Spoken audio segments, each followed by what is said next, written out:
et bienvenue sur ma chaîne La Bibliothèque d'Ariel. Aujourd'hui on se retrouve pour une petite vidéo où je vais vous parler du bac. Moi je l'ai passé en 2021 mais ça sera 2022 ou 2023. Bref, on va parler du grand oral. Alors pourquoi je fais cette vidéo? En fait je fais cette vidéo le 10 juillet, donc je viens d'avoir mes résultats du bac et je fais cette vidéo maintenant parce que j'ai tout qui est frais dans ma tête. Et donc je préfère vous en parler maintenant, même si je posterai sûrement la vidéo vers octobre ou novembre pour vraiment vous aider à démarrer votre grand oral et ensuite pouvoir revoir cette vidéo juste avant le grand oral afin de vous préparer. Donc cette vidéo je la tourne le 10 juillet, je viens d'avoir mes résultats et j'ai eu le 20 sur 20 au grand oral. Je suis trop contente. J'espérais avoir une bonne note, mais là je suis vraiment trop contente. Et du coup j'ai décidé de vous faire un peu partager comment j'ai pu réviser, préparer mon grand oral, ce que j'ai eu comme genre de questions, etc. Donc d'abord, pour ceux qui ne connaissent pas trop le grand oral c'est une épreuve de baccalauréat qui se passe fin juin à la fin de la terminale. Donc vous avez pendant une année entière pour préparer votre sujet et il faut que vous fassiez deux sujets, un sujet dans votre première spécialité et un sujet dans votre seconde spécialité. Mais il y a des petites variantes qui peuvent exister. Voici les possibilités. Première possibilité, moi par exemple j'avais les spé SES et maths. Donc première possibilité, je fais un sujet SES, un sujet maths. Le plus simple, voilà, deux sujets sur deux spé. Ensuite, deuxième possibilité, je fais un sujet maths et un sujet SES maths ou un sujet SES et un sujet SES maths. Bref, je fais un des sujets qui est transversal sur mon maître de spé et un sujet qui concerne qu'une de mes spécialités. Troisième possibilité, je fais deux sujets transversaux, c'est-à-dire je fais un sujet SES maths et un autre sujet SES maths également. Voilà, ça c'est les possibilités que vous avez pour choisir un petit peu ce que vous comptez faire pour votre grand oral. Donc moi ce que j'ai fait, c'est que j'ai fait un sujet SES et un sujet maths. Pourquoi? Parce que j'avais pas traité l'intégralité des chapitres à cause du confinement. Et du coup j'avais pas envie de mêler des choses parce que ça risquait d'être compliqué vu qu'on n'avait pas tout fait, etc. Donc j'avais peur que ça soit trop compliqué. Donc j'ai préféré faire vraiment deux sujets séparés. Donc les modalités de l'examen vont peut-être évoluer pour le bac 2022 parce qu'ils parlent de peut-être garder la troisième spé. Enfin au moment où je fais cette vidéo on n'en sait pas plus, mais en soi je pense que l'idée du grand oral va rester le même. Donc la vidéo pourra toujours servir. Donc le jour même vous arrivez, vous avez vos deux sujets qui sont prêts et vous les avez écrits sur une feuille qui a été signée par vos deux professeurs de spécialité et par votre principal ou votre principal adjoint, enfin bref, quelqu'un haut placé dans l'établissement. Cette feuille, moi, on ne me l'a pas rendue, je ne l'avais plus, donc il faut bien penser à noter vos questions et pas juste les noter sur la feuille parce que des fois on ne vous rendra pas la feuille et moi c'est ce qui s'est passé. Heureusement j'avais marqué ailleurs la formulation, mais sinon j'avais plus accès à mes questions. Donc il faut bien marquer quelque part ces questions avant de les donner au professeur. Donc le jour où vous arrivez, on vous donne une salle et on vous donne une heure qui est souvent soit 8h soit 14h. Mais bien sûr vous n'allez pas tous passer à 8h ou tous passer à 14h. Cette année les oraux ils étaient entre le 21 juin et le 1er juillet je crois. Et moi je suis passée le 21 juin, donc le premier jour. Vraiment 3 jours après le bac de philo, donc ça c'était un petit peu compliqué. Donc j'avais ma salle, je suis allée devant ma salle. Et en gros, vous avez une liste, toutes les personnes qui doivent passer avant 14h, et ils vous ont mis vos horaires. Sauf que, attention, ça peut changer. Moi, on m'a pris pile à l'heure, mais la personne d'avant, ils l'ont pris 10 minutes avant. Parce que ça dépend un peu de combien la personne avant vous va parler. Parce que si elle n'a rien à dire, et ben, ils vont la relâcher et ils vont vous prendre plus tôt. Donc, quand vous voyez votre horaire, il faut rester dans l'établissement. Il faut rester près de votre salle pour pas louper votre horaire, en fait. Parce que après, ils vous reprendront peut-être si vous arrivez en retard, mais ça va énerver le jury et bah, vous voulez pas faire ça parce que bon, c'est quand même eux qui décident de votre note. Donc vous arrivez, vous voyez votre horaire, on vient vous chercher pour votre horaire, etc. Vous rentrez dans une salle où il y a un professeur, enfin moi c'était une professeure de mon lycée, et elle va vous dire quel sujet ils ont choisi. Elle va vous donner des feuilles, etc. Et vous avez 20 minutes pour préparer votre oral. Bien sûr, en 20 minutes, on ne peut pas faire tout son oral, donc il faut tout avoir dans la tête, et en 20 minutes, vous remettez des points sur une feuille et aussi vous pouvez préparer un support pour le jury. Qu'est-ce que c'est un support? C'est une feuille où vous pouvez écrire par exemple des chiffres si vous faites maths ou des références si vous faites philosophie, etc. Et vous pouvez le donner au jury qui pourra le lire pendant que vous parlez et donc même après ils l'auront encore, donc ils pourront regarder ce que vous avez dit, etc. Il n'est pas noté, donc si vous en faites pas c'est pas grave, mais ça peut être un petit plus, disons un petit bonus, ça peut leur permettre de mieux comprendre. Donc vous avez 20 minutes de préparation. Moi personnellement j'ai trouvé que c'était très long 20 minutes de préparation, je me suis beaucoup ennuyée parce que j'ai fait un petit support, ça m'a pris 5 minutes et en fait j'avais rien à écrire parce que j'avais appris mon texte par cœur. Je connaissais mes 2 oraux totalement par cœur, donc j'avais rien à faire. Donc j'ai juste attendu, je me suis relaxée, j'ai pensé aux questions qu'on pourrait me poser. Et là, je suis entrée dans la salle d'examen. Il y avait 2 professeurs en face de moi. Donc je me suis mis au tableau, etc. Ils m'ont dit que je devais rester debout pendant la première partie de l'examen, puis que je pourrais m'asseoir ou rester debout pour la seconde et la troisième partie, comme je le souhaitais. Donc moi la question qu'ils ont choisie, je vais pas vous la dire parce que le but c'est que vous trouviez votre propre question et je vais pas mettre mon sujet non plus, je vais pas mettre mon texte, etc. Parce que le but ici c'est pas de vous dire tenez prenez mon texte et tout, mais en gros pour mon sujet de maths ça concernait les probabilités et la justice, donc voilà vous pouvez chercher sur internet si ce sujet vous intéresse et vous trouverez plein de sujets similaires au mien. Et mon sujet de SES concernait le harcèlement scolaire. Donc je suis tombée sur mon sujet de SES, donc j'arrive, elle me dit on a choisi ce sujet, donc je le savais déjà parce qu'on me l'avait déjà dit, mais voilà, le but c'est de dire bonjour, d'être très poli au début, de ne pas montrer que vous êtes stressé, même si on est tous stressés, tenez-vous bien ancré dans vos 2 jambes, balancez-vous pas d'un côté. Si vous ne savez pas quoi faire de vos mains, faites pas comme ça avec vos doigts, juste attrapez-les et mettez-les en bas. Ou croisez pas les bras, ça donne un petit peu un air, voilà, vous pouvez vous mettre comme ça, mais le mieux c'est d'avoir les bras vers le bas du corps en fait, parce que c'est ce qui montre que vous êtes le plus à l'aise à l'oral. Et surtout, voilà, les pieds bien ancrés dans le sol, les mains qui ne bougent pas trop. Vous pouvez parler en faisant des gestes, mais il ne faut pas que ça gêne votre oral, d'accord? Il faut que ça reste des petits gestes qui aident à comprendre. Comme on le fait tous quand on parle en fait, mais il ne faut pas que ça soit comme ça ou que vous trituriez les mains. Il ne faut pas que vous regardiez vos mains pendant que vous faites votre oral. Il faut vraiment avoir l'air à l'aise, même si c'est peut-être pas le cas. Moi, c'est vrai que j'ai l'habitude de faire des oraux parce que j'ai fait du théâtre pendant longtemps, etc. Mais ça reste quand même un gros stress parce que c'est une épreuve de bac qui n'a rien à voir avec un texte de théâtre. Parce que je savais pas les questions qu'on allait me poser. Donc moi, mon thème, c'était le harcèlement scolaire. Donc je fais ma présentation de 5 minutes. Tout se passe bien. Au moment où elles arrêtent le chrono, parce qu'il faut parler 5 minutes, j'étais pile à 5 minutes. Grosse coïncidence, je sais pas comment c'est possible, mais bref. J'étais pile à 5 minutes, donc ça, déjà, j'étais très contente. Il faut savoir que moi, mon texte, il faisait environ 5 minutes 30 quand je le faisais chez moi. Et que j'avais prévu, je savais qu'il était trop long, je le savais, j'avais vu qu'il faisait 5 minutes 30. Mais je savais aussi qu'en passant à l'oral, je parlerais sûrement un peu plus vite, je ferais un petit peu moins de pause et surtout que je risquais d'oublier 2-3 points. Donc toujours prendre un texte un peu plus long, parce qu'il y a beaucoup de gens qui avaient un texte qui faisait juste pile 5 minutes, ou même 4 minutes 50 et qui se disaient oui, non mais ça va, c'est large. Sauf qu'une fois qu'ils sont passés à l'oral, ça faisait à peine 4 minutes. Et ça, c'est le gros problème, parce que si vous êtes à 4 minutes 30, ça va. Si vous êtes à 5 minutes 30, ça va. Mais il ne faut pas être non plus trop éloigné de ça, quoi. Et du coup, ce qui est très important, c'est de prendre un petit peu plus que 5 minutes. Comme ça, avec le stress, vous allez oublier des choses, vous allez parler trop vite. Et vous arriverez à peu près à 5 minutes. Mais prévoyez pas déjà un texte qui fait déjà 4 minutes 30 avant que vous passiez. Parce que une fois que vous passerez, il ne fera même pas 4 minutes, quoi. Donc déjà, conseil numéro 1, prenez un texte un peu plus long. Voilà, c'est un petit conseil, mais ça peut aider quand même. Moi, c'est ce que j'avais fait. Donc, il se trouve que j'ai fait pile 5 minutes. Là, elle me propose de m'asseoir pour passer aux questions. Moi, je suis beaucoup plus à l'aise debout. Et en plus, j'avais peur de mal me tenir si je m'asseyais. Parce que vous savez, quand on est assis, on a tendance à croiser les jambes, à s'avachir un petit peu. Et c'est pas du tout ce qu'on veut. Alors que je pense que le mieux, c'est de rester debout. Parce que debout, on est ancré. On est au-dessus d'elle, ce qui permet de se sentir mieux, parce que si on est assise, on est à leur hauteur, ce qui peut être plus stressant, parce que les jurys sont assis, bien sûr. Et oui, concernant juste la période où je suis passée, moi au début c'était très difficile, parce que bien sûr on regarde pas ses pieds, on essaye de capter leur regard.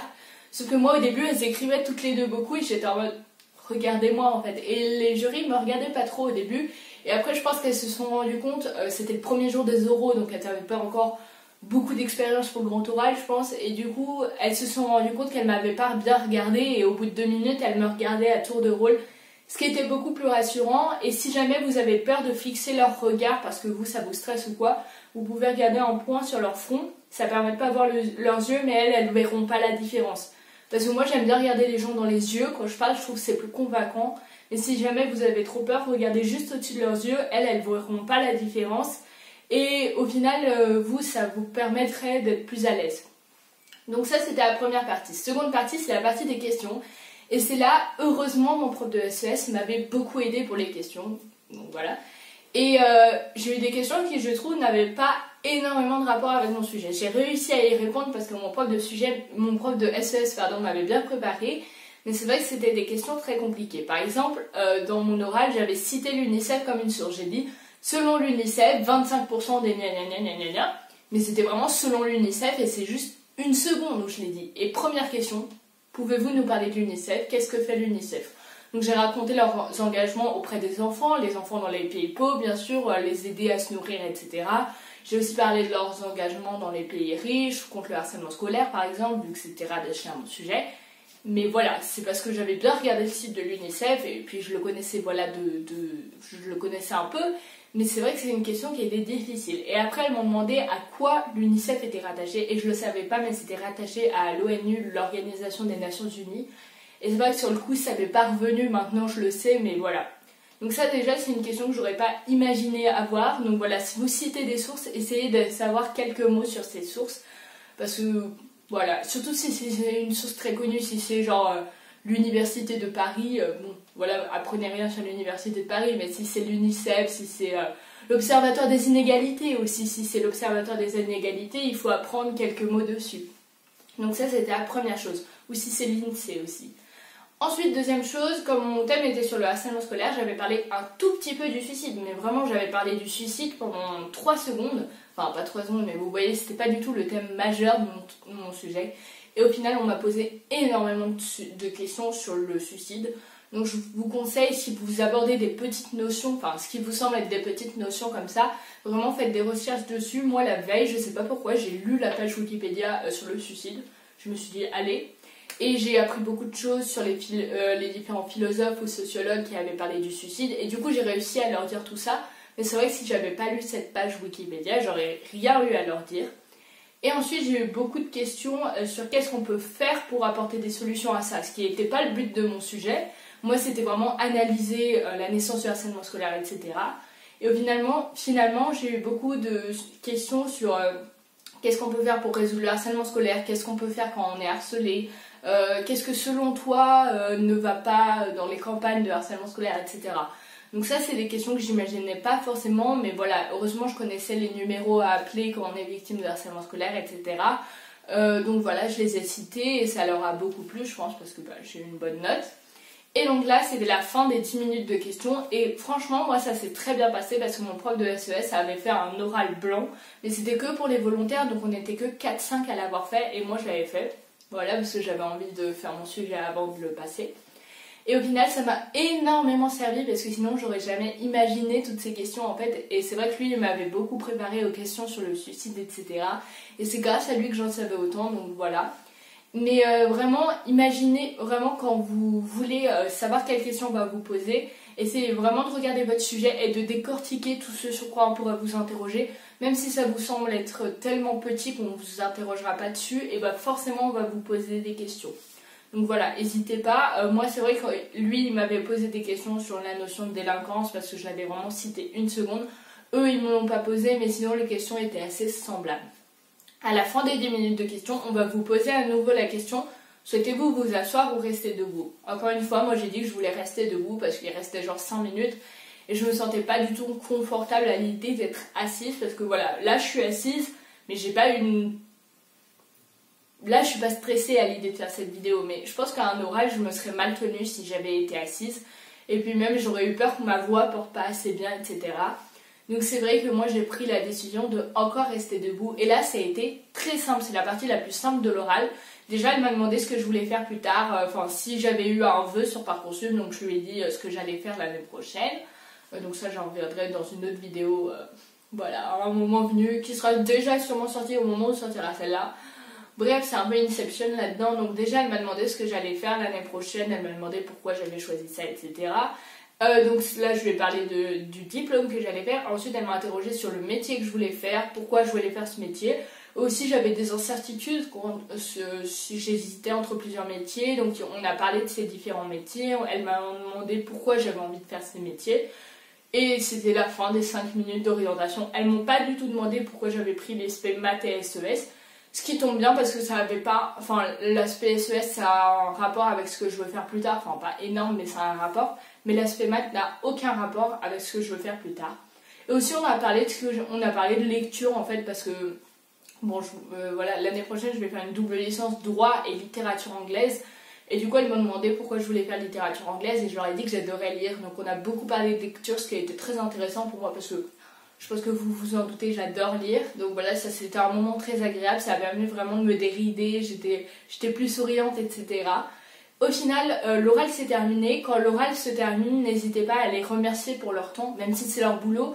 Et ben, c'est toujours poli de dire merci beaucoup de m'avoir écouté, merci d'avoir été aussi compréhensive, merci pour ce moment, passez de bonnes vacances une fois que les oraux seront terminés. Juste des petites formulations comme ça permet vraiment de laisser une bonne note parce que si vous sortez juste en disant au revoir et en claquant la porte, et bah ça fait pas le même effet en fait. Et moi c'est vrai que je leur ai dit plusieurs formules de ce genre, je leur ai dit merci, je leur ai dit de passer de bonnes vacances une fois que tout ça sera fini, je les ai remerciés de m'avoir écouté, ouais.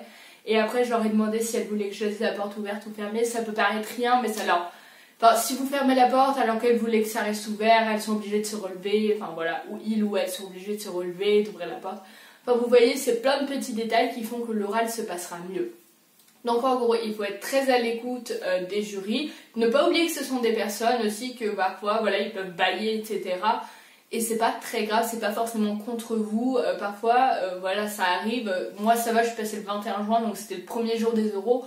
Donc franchement, je pense qu'ils n'avaient pas encore entendu grand monde, donc ils devaient être assez intéressés parce que je disais, mais si tu passes le 30 juin, c'est pas la même chose parce que ils viennent d'avoir 10 jours d'oraux, ils n'ont pas forcément envie de t'écouter pendant 20 minutes, enfin, même si c'est leur job, vous voyez, mais forcément, il y a une attention qui n'est pas la même. Donc restez bien à l'écoute, n'oubliez pas que ce sont des êtres humains, n'hésitez pas à demander des conseils niveau questions à vos professeurs de spécialité, et surtout choisissez un sujet qui vous plaît. Moi, mes 2 sujets me plaisaient énormément, donc j'ai eu aucun problème pour les apprendre. Et ce que j'ai fait, enfin je sais qu'il y a des gens qui font des trucs point par point, moi j'avais mon texte, c'est-à-dire que j'avais les je vais vous parler de gna gna gna gna gna, j'avais tout mon texte, je le connaissais par cœur, comme un texte de théâtre en fait, et ça m'a vraiment aidé parce que du coup il n'y avait aucune improvisation. Mais après si vous êtes à l'aise à l'oral, vous pouvez juste apprendre les différents points et faire des phrases vous-même, voilà. Mais ça dépend vraiment de votre ressenti au moment même. N'hésitez pas à vous entraîner devant vos parents, devant vos amis, etc. Et surtout, chronométrez-vous parce que des fois, on a l'impression que c'est assez long, mais chronométrez-vous pas une fois, mais 10 fois. Moi, je me suis chronométrée 10 fois. Et des fois, je faisais 4 minutes 30 et des fois, je faisais 6 minutes. Et j'essayais de comprendre ce que je pouvais avoir oublié pour qu'il y ait 1 minute 30 d'écart. Donc, chronométrez-vous beaucoup de fois et aussi chronométrez-vous quand vous le faites devant votre famille par exemple parce que votre famille il y aura quand même un petit stress et du coup vous parlerez déjà plus vite et du coup vous aurez déjà plus une idée de ce que peut vous donner votre chronomètre. Je sais pas si ces conseils ont pu vraiment vous aider. Moi c'est vrai que j'aurais aimé les avoir avant de passer mon grand oral parce qu'on était la première année, le bac 2021, etc. En plus il y a eu le Covid, on n'avait pas fait tous les chapitres. Moi j'ai été restreinte dans mes choix, je voulais choisir un chapitre mais au final on ne l'avait pas abordé, c'était les statistiques en mathématiques, on n'a pas eu le temps de les faire. Donc c'était une petite déception pour moi mais finalement j'aimais beaucoup mon sujet donc ça allait et puis de toute façon je suis pas passée en maths. Et surtout travaillez bien, c'est une épreuve mais ça doit pas être trop stressant pour vous. Le tout c'est de se dire que de toute façon les personnes qui vous font passer c'est des professeurs. Ils savent quelles difficultés vous allez avoir parce que eux-mêmes ils ont des élèves. La grille d'évaluation, elle est très précise, ils ne vont pas vous évaluer au pif. Enfin, vraiment, il y a des points d'évaluation très précis, vous pouvez trouver cette grille sur internet. Et vraiment, enfin, tout est quadrillé, donc vous pouvez savoir exactement sur quoi vous allez être évalué. Mais c'est vrai qu'il y a beaucoup de points sur la façon dont vous vous tenez. C'est pour ça que je vous ai dit aussi de bien ancrer vos pieds dans le sol, ne pas bouger les mains tout le temps, planter votre regard, etc. parce que c'est des points importants. J'espère que cette vidéo t'a plu et qu'elle t'aidera un petit peu en fait à réussir ton grand oral parce que on a tous envie de réussir le grand oral. J'ai pas fait de vidéo de philo mais je pense le faire parce que j'ai fait mon bac de philosophie, etc. et je l'ai révisé aussi. Donc n'hésite pas à me dire si ça te plairait une vidéo bac de philo. Je peux totalement la faire, j'ai encore mes fiches de révision, j'ai encore tout ce qu'il faut. Et passe une bonne journée, voilà. Si cette vidéo t'a plu, tu peux penser à mettre un like, à t'abonner à ma chaîne YouTube, à commenter et à me dire quelles sont tes spécialités, etc. Si t'as vraiment pas d'idée de sujet, je peux t'aider à avoir un post qui pourrait te plaire, etc. Bon, je vous aiderai pas tous à faire votre grand oral, mais juste vous donner des petites pistes parce que c'est vrai que j'ai beaucoup d'amis qui ont fait leur grand oral en même temps que moi et du coup je connais un petit peu les différents sujets. Et voilà.